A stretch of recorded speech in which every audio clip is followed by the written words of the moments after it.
Hello, my name is Kerrioth, and today we're going to take a look at the preview from the LVO. Oh my god, this went live at 5 AM, and it's now 10:30 when I'm recording this, because no, just a hard no on that time of the morning. That's not even morning, that's still night. Anyway, from Aelves to Zoats. So we've had a squat. The squat had returned for Necromunda. Apparently now Zoats are back as well. I'm going to go ahead and assume that this is not the announcement of a brand new Zoat army, but could be wrong.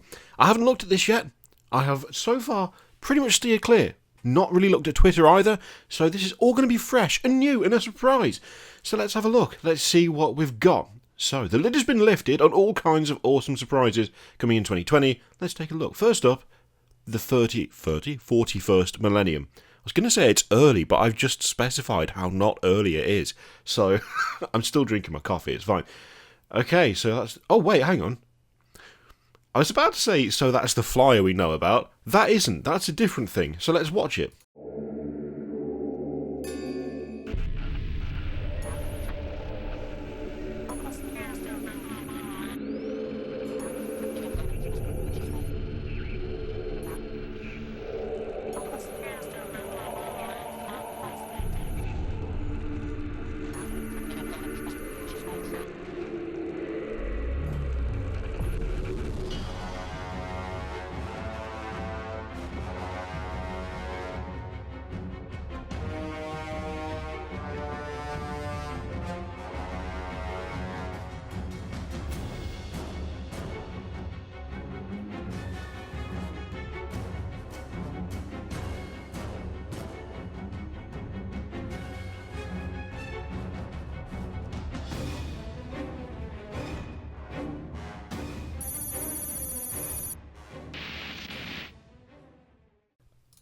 Okay, look, I should have had the camera running at the same time for that. You should have seen my face looking at that. Okay, so, AdMech, they were already mental. They were already, I would argue, one of the most ridiculously mad, bizarre factions of 40k. It's just steadily getting, like, they're just turning the volume up to beyond 11. Good grief. So, new models on the way to support the Skitarii and the Tech Priest Overlords. We already know how great Skitarii are, but do you know it would make them even better if they rode cyber beasts into battle? Yeah, sure, and if some of those mechanical quadrupeds also breathe fire. Sure, why not? So we've got Cerberus. Yeah, Cerberus, but spelled badly. Sulphur Hounds, and their skirmishing brethren, the Cerberus Raiders. Need something slain fast? These units are the way to go. It's just so mad. It's just utterly mental. It feels like each progressive AdMech release. I think they've got the whoever did the Caradron Overlords and the Idoneth Deepkin. I think they've mixed the two, and they've just gone, this is the faction where you can unleash the crazy. Go for it. Just knock yourself out. I really like them, to be fair. Again, the dudes on the back of these things do kind of match the rest of the AdMech stuff, because they just look like Skitarii, admittedly with slightly different helmets, I believe. Is that a crest that we've seen before? That like the central guy, and the cog being like over the front of the face on the other dude is a bit different. I mean, they obviously match because they are existing guys, but the horse wolf things, whatever they are they more? They're more wolves, aren't they, than horses? I mean, they are Cerberus, so it makes sense, but just the sheer size of them is a little, it's sort of a midway, I guess, like a mid-sized pony. God, I do like them though. There's just something about the AdMech stuff where even when it's like absurdly outlandish, I just like absurdly outlandish stuff, so I just look at it and go, that is solid. I've no idea if it fits the rest of the range. Probably doesn't. Probably looks totally out of place, but it looks great, which is not a good criteria if we're honest, but still. Okay, so the Cerberus Sulphur Hounds and Cerberus Raiders, I like both of those. They look funky. They look a bit Wild West, in fact. They look, to be more accurate, they look a bit Wild West. not Wild West. They look more the giant iron spider from Wild Wild West than traditional cowboy fare, but ridiculous. Okay, so there's also the Taraxi, I'm assuming the P is silent, the winged cousins of the Sicarians, and these cyber birdmen things don't just look stunning, they're ideal support units. So, both in dual kits. Right, again, thoroughly mental. Do they need to breathe? Do they need, like, the respirator mask thing? Is that something... I don't know if Skitarii do. I mean, I suppose it depends on the level of augmentation, doesn't it? Again, they just look mad. They look all kinds of steampunk weird. Not that that's a complaint, but I suppose at least something else in the army now shares that same, the same Archaeocopter wing design. That'll tie it in a bit better, actually. There's like, it feels like there's some retroactive correction going on there, because these guys, obviously, they look like the Sicarians. Having these be so similar to an existing unit, but have these jetpacks, but the jetpacks be similar to the Archaeopter, kind of tie them together in a sort of like varying degrees of separation, but all the same idea. I think that's going to do quite a bit to actually make the Archaeopter look more reasonable to those who don't like the way it currently looks. I like the way it looks, and I think there are nods to AdMech stuff on it already that means it doesn't really stand out all that badly, and half the stuff in the AdMech range looks nothing like the other half anyway. But this feels like it does close the gap slightly. It does bridge it a little bit. The heads are mad again. Like all the pipe work coming off the face. Pretty sure this was a rumour engine as well, one of these wings, because it was too small to be the Archaeopter one, if I remember correctly. But yeah, again, just fully going for it, fully mad. Why not? Yep. So rules for these units and the upcoming Archaeopter will be available in Engine War. Okay, so they are going to be in Engine War. I wouldn't have thought. I didn't think they'd do such a big drop in Psychic Awakening for the AdMech, but I was incorrect. I'm happy to be incorrect. It's not a problem, but interesting, different approach. So this supplement will see the War for the Imperium Soul kick into high gear. It's Imperial Knights, we thought that. Chaos Knights, we thought maybe that. The Adeptus Mechanicus, and Demons of Chaos battle amidst revelations of hidden subcults, twisted schemes, and even more surprises. That actually genuinely does surprise me. I mean, the Imperial Knights and Chaos Knights doesn't surprise me. That was my first thought when I saw Engine War. Just because, well, it's called Engine War. It's probably going to involve knights. But it didn't seem like just knights versus knights would be enough for the whole book. And we did talk about AdMech as well, but the main thing we talked about was what would Chaos Knights even have with them? If it was Imperial Knights and AdMech, what would Chaos Knights have? Demons of Chaos is not the answer I expected from that, to be totally honest. I'm wondering if this isn't going to be two separate fights, maybe? Although, the implication, you'll see the War for the Imperium Soul kick into high gear, it kind of makes it seem like it's going to be a big old massive fight between the two Loyalists and the two Chaos side of things. Be interesting to see that, actually. Be interesting. Demons of Chaos is not something I would have picked straight off the bat for Engine War. It's like the other ones who don't seem to fit the name. Although I suppose I don't know. Maybe not.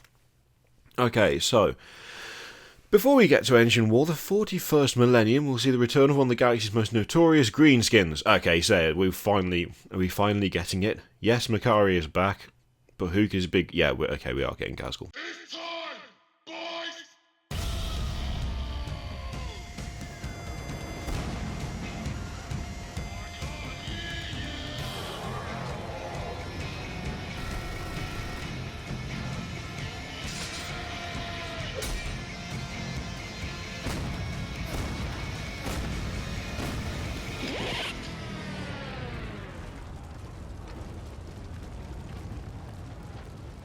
Alright, calm down. Calm down. Funny, but just give me more Ghazghkull. Show me more Ghazghkull this instant. How dare you not give us the full picture? It looks pretty good, though. It looks pretty good. It looks like he's the size of a normal Dreadnought, which he should be, in fairness. I mean, his old model was pretty damn big. And weighty. You could kill someone with that. the metal version. Is it still metal, actually? It might be. Is it still metal? I don't know. I haven't bought one since they started shifting over from metal to resin, because I had the metal one. So you could murder someone with metal Ghazghkull. You could absolutely beat the shit out of them with him. Massive, chunky lad. That looked promising. Okay, you know what, let's go through the rest. We're going to go down to Zoat at the very least, wherever they are. I'm assuming they're somewhere down the bottom because, well, they weren't in 40k, were they? Well, they were, but they weren't in the 40k section of the article. Keep up, you know what I mean. So, the last few weeks have seen the Warhammer Age of Sigmar community work itself into a frenzy. Just who or what are pointy elves? I'm pretty sure most of them knew that, but sure. Tell you what, why not?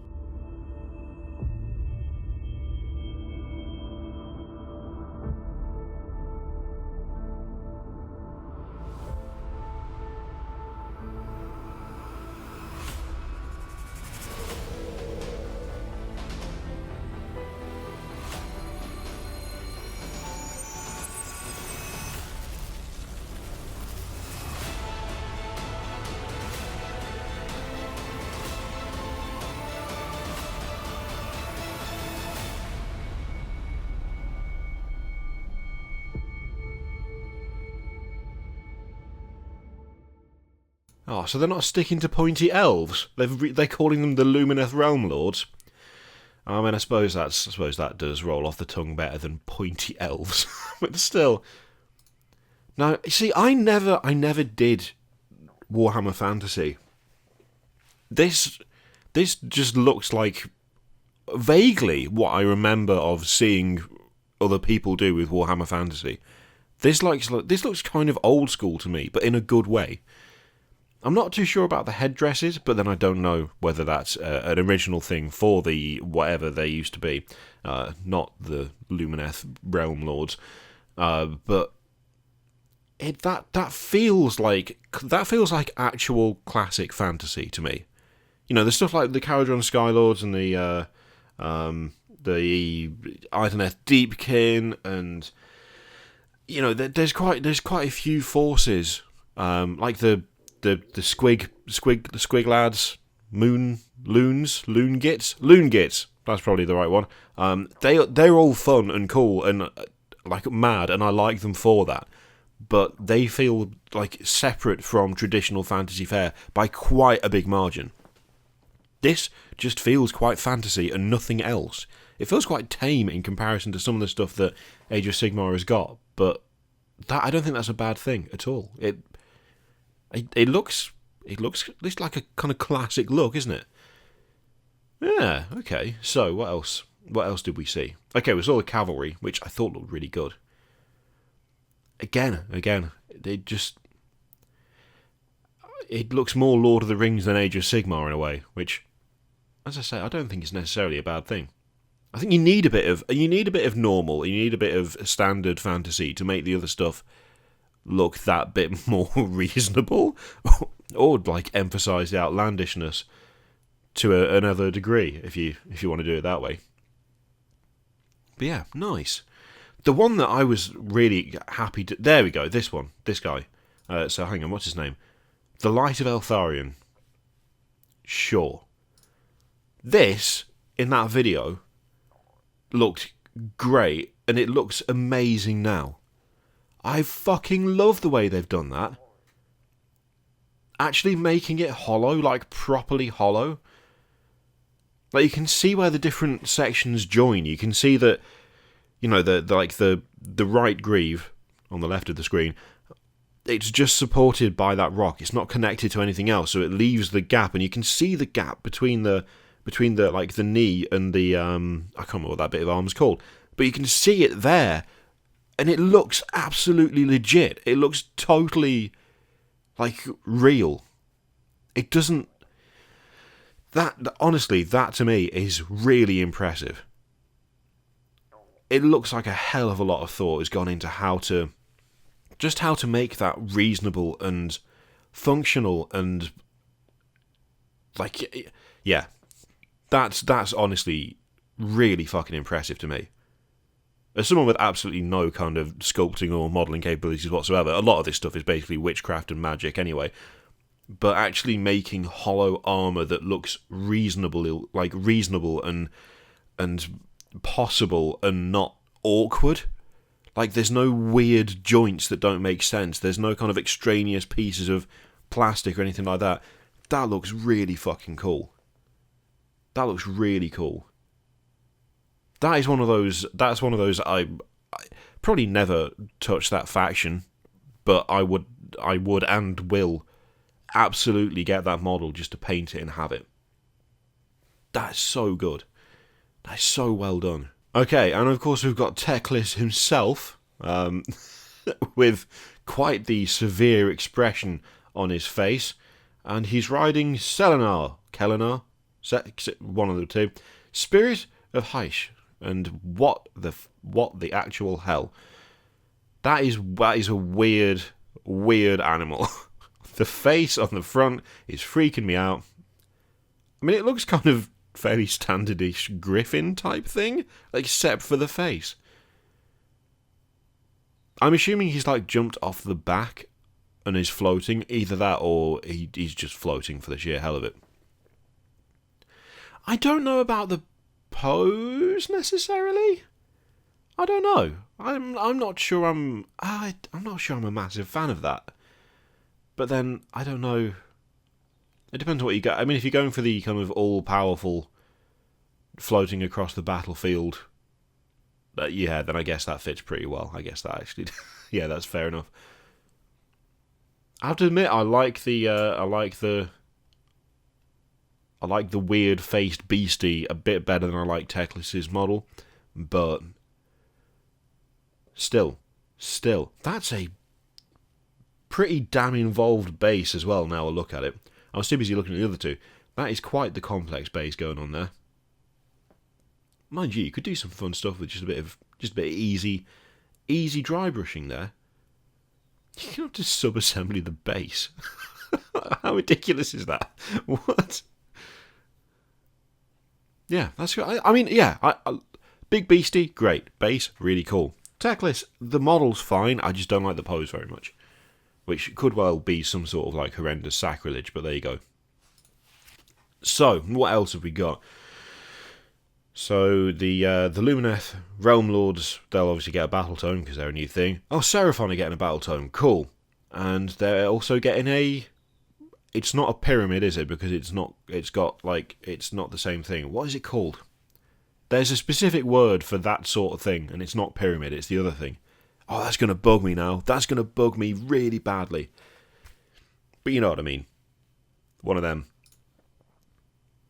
I do like the crazy portally thing at the top. I forget what that's called as well. Look, it's Age of Sigmar stuff. It's beyond my my like direct experience for the most part.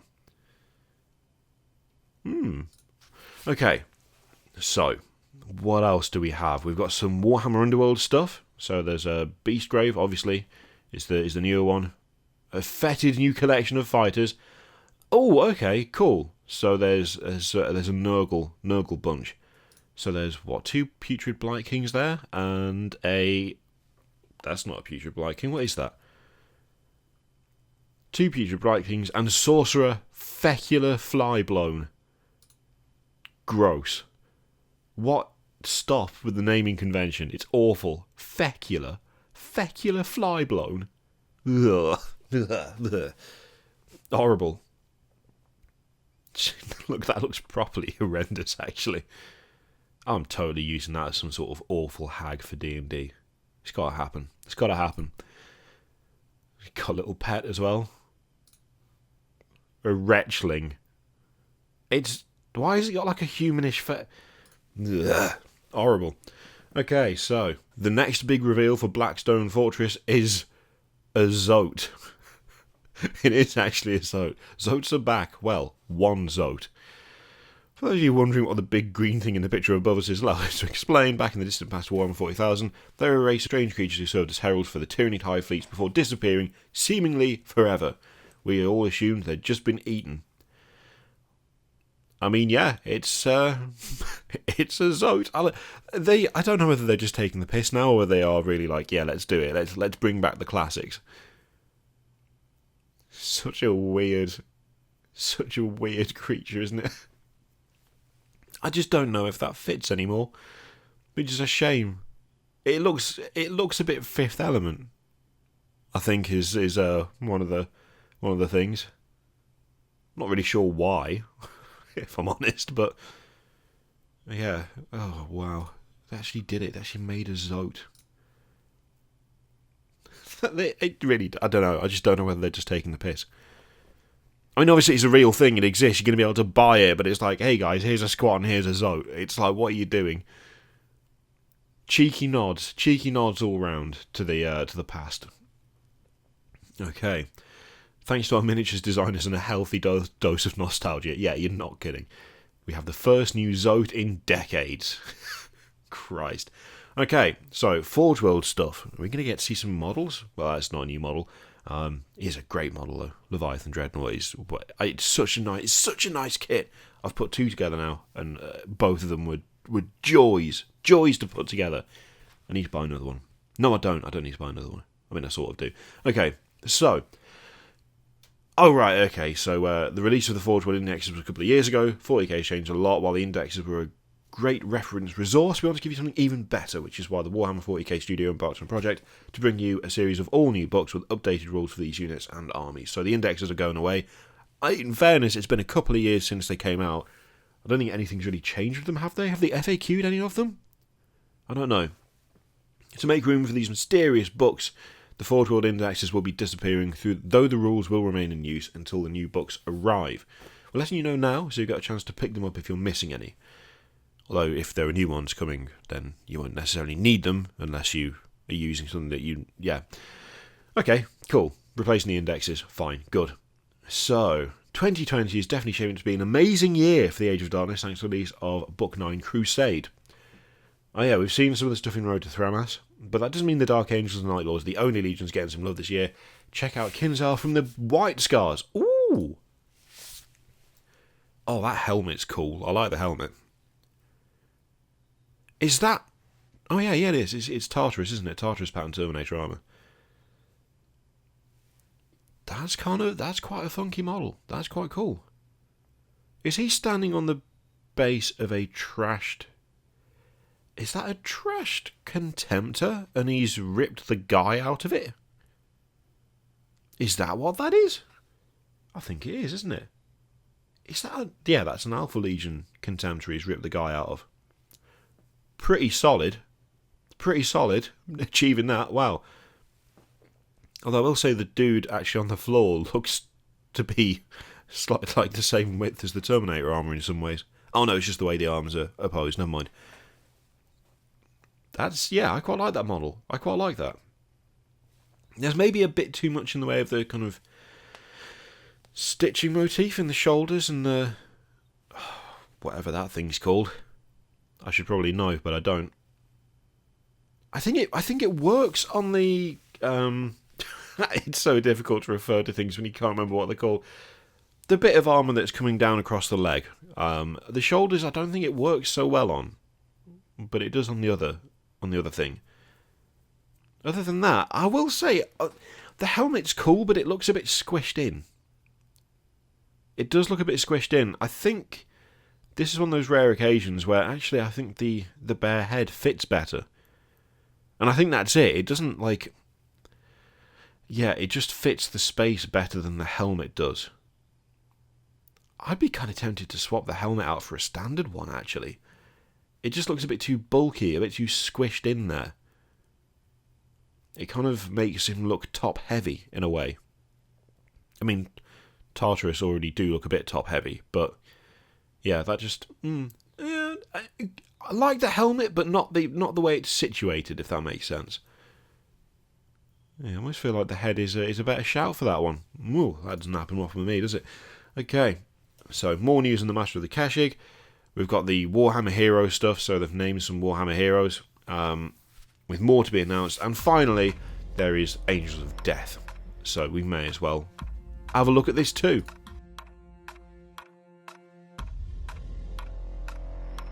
This is Captain Salkin of the Blood Angels strike cruiser Sword of Baal. Respond.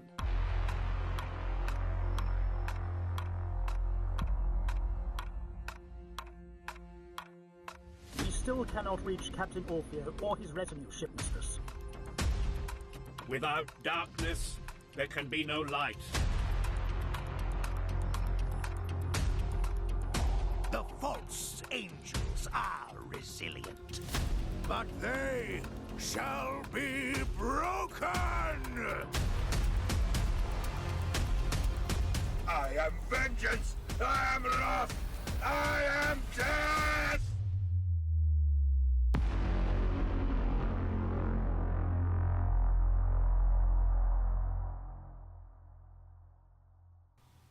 Pretty solid again. Oh, good lord.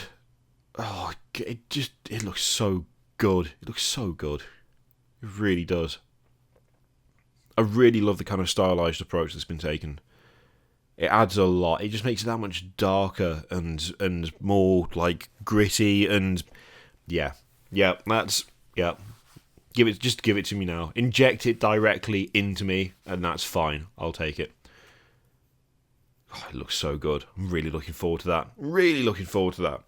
So, there you go. I tell you what, let's head back up to the mad Skitari. Let's go for you, lads. You can see us out. Quite a bit of stuff revealed there. New Ghazghkull finally confirmed. All of the rumours for the last, I don't know how many months, years, they've finally come true. See, now there you go. There's a lesson. Sometimes a rumour that is given can be 100% accurate. Because when they say sometime in the future, it can literally mean 2 years from now. Technically correct, but you know what? Still correct? I don't know. Probably not. Some decent things shown off there. Admit getting a bit more love. A bit more mad, weird love. As they normally do. New Ghazghkull makes me happy. I did like the look of the pointy elves. They look pretty good. And we've got a Zoat. I mean, what more could you ask for? A Zoat! An actual Zoat. Just the one. Don't expect any more, because it's very unlikely to happen. Well, there you go. And we know about Engine War now, which is nice. Again. Demons of Chaos. Not what I would have called at all, but there you go. Let me know what you think of all of that in the comments down below. Jesus, this was long. Fucking half an hour. Christ. Let me know what you think of of all that in the comments down below. Your favourite reveals, the things you liked, the stuff you didn't like. Any sort of future theories on Engine War and how that particular fight will go down, what the context will be, other than Psychic Awakening as a whole. I mean, like, how do the demons and the Chaos Knights fight together? Do they fight together? Do they fight separately? All that stuff. Let me know what you think in the comments. In the meantime, feel free to click all the things, Patreon, video, subscribe, all that stuff. Click it if you like, don't click if you don't want to. And finally, there's an affiliate link for Element Games in the description, whereby if you buy stuff, I get something to send you that way. You save a bunch of money. It's way cheaper than Games Workshop. They stock literally all the things in the world for every tabletop game, by the look of things. And, 10% of anything you spend will go to charity at the end of the month. So, nice way to support the channel. Nice and easy. You're going to buy it anyway. So, you can do that if you would like. You don't have to. I'll leave it entirely in your capable hands. Thank you very much for watching, and I will see you next time.